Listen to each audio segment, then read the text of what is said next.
So this is a map of Kenya. I don't know if you can see me. Kakamega is somewhere here. So this is Kakamega in the whole of Kenya. And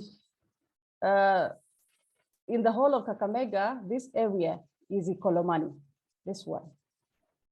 Isulu is around here, this spot here. So yeah, I just wanted to show a visual of where Isulu is. And Isulu also is in Ikolomani sub-county, and Ikolomani sub-county is the second poorest sub-county in Kenya.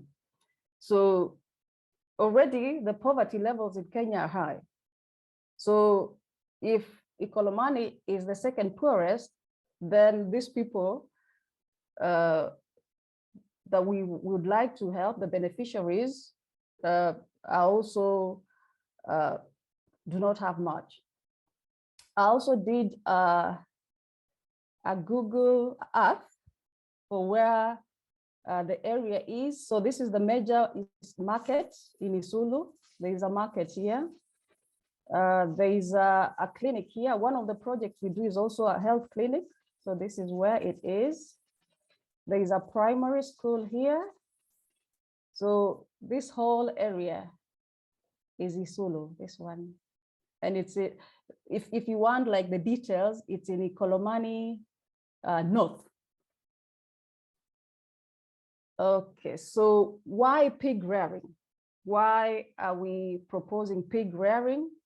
We are proposing pig rearing because we are on the ground and we've talked to the women, and they have told us their main need is income.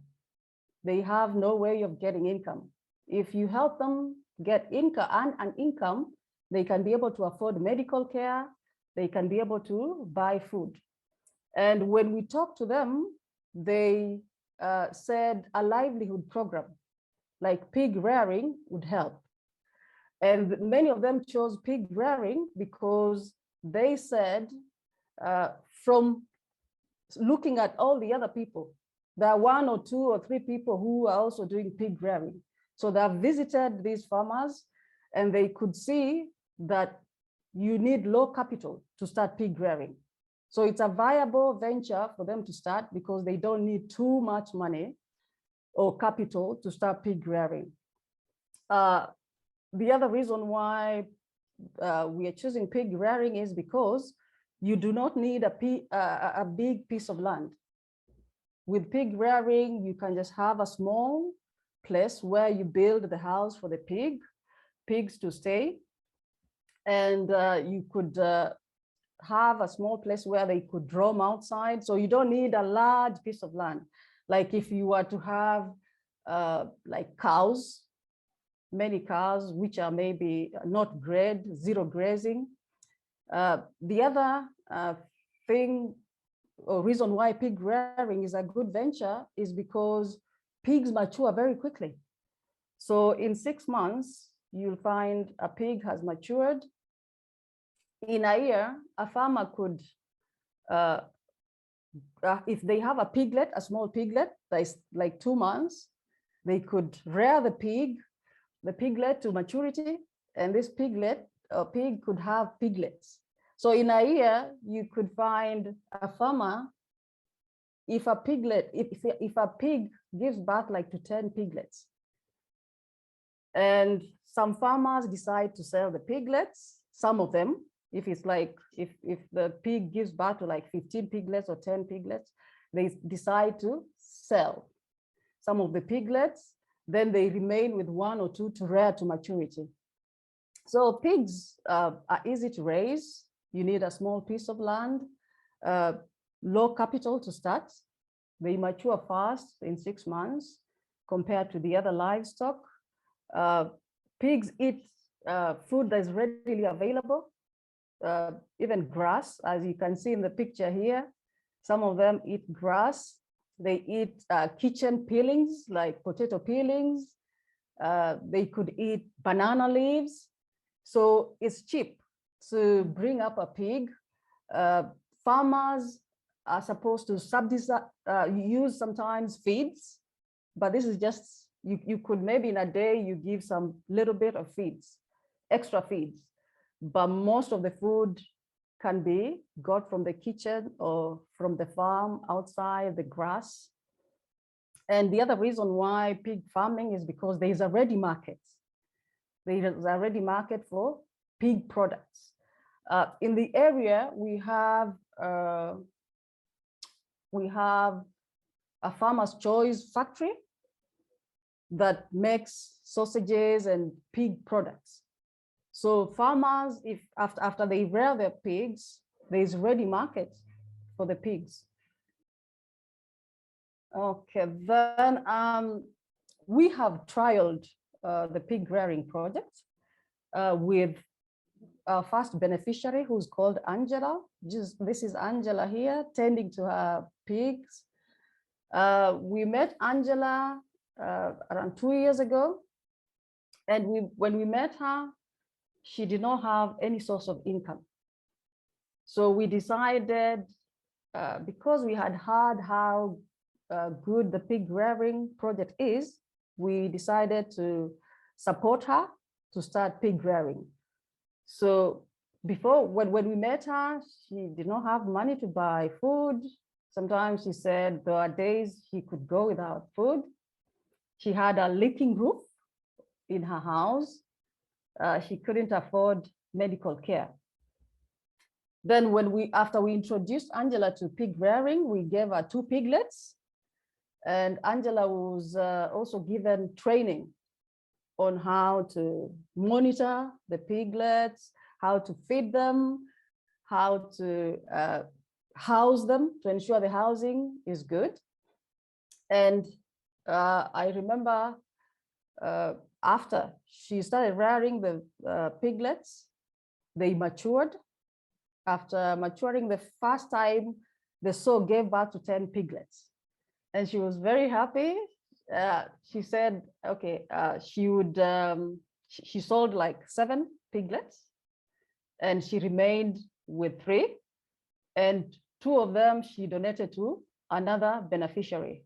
One of the things we would like to implement with the project is, after a beneficiary has reared the 2 piglets, you give them to maturity, and the sow gives birth, they are required to donate 2 to another beneficiary who would raise the piglets and replicate the process, so that at the end of the project, many farmers or many women in the area will be rearing pigs, doing pig farming, and it will help them with income.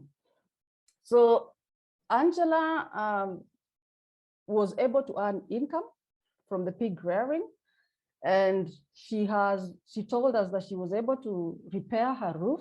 She had a roof. This is her house here. Her roof had like many holes in the iron sheets. She was able to use some of the money after selling the pigs and the piglets to repair the roof. Right now, she says she's able to afford nutritious food, and she's also able to pay school fee for her children. And the last time I spoke with her, she said she's planning to invest any other money that comes in from pig rearing. She's planning to invest it in business. And she said, because she can see a few people are starting to rear pigs in the area, she would like to start selling pig feeds. So in future, after she gets enough money, she would like to invest in pig feeds. And recently, Angela also fell sick with severe malaria. In fact, she told us that she was very, very ill, that she fainted and was rushed to hospital. Like when she came in hospital, she couldn't remember what happened. But she said she was able to sell some of the pigs that she was rearing, and buy drugs. So she believes that this project has helped her. It helped her buy the drugs. And she doesn't know if she didn't have the pigs, where she could have found money for drugs. And like I said earlier, to maximize the impact of the project, when a farmer, when we help a beneficiary start pig rearing, after they have reared the pigs, when the sow gives birth, let's say 8 to 8, they need to give 2 piglets to another beneficiary. So this is what Angela did.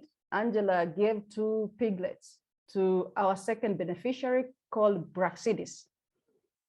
And Braccidis right now is in the process of rearing the piglets that she was given. And we oversee that when we do this, if we are supporting 20 women to start pig rearing, when the pigs give birth, each of the 20 will be required to give to one more woman, 2 piglets. So by the end of the 2 years, by the end of the project, we see that 80 women will benefit from the pig rearing. And in Isulu, many times the average household is like 5 people. So if 80 women are benefiting from pig rearing and their family members, like 5 people, we did the mathematics here, 80 times 5, we came up with 400. So the project would impact positively around 400 people. Yeah. And that's it. Thank you.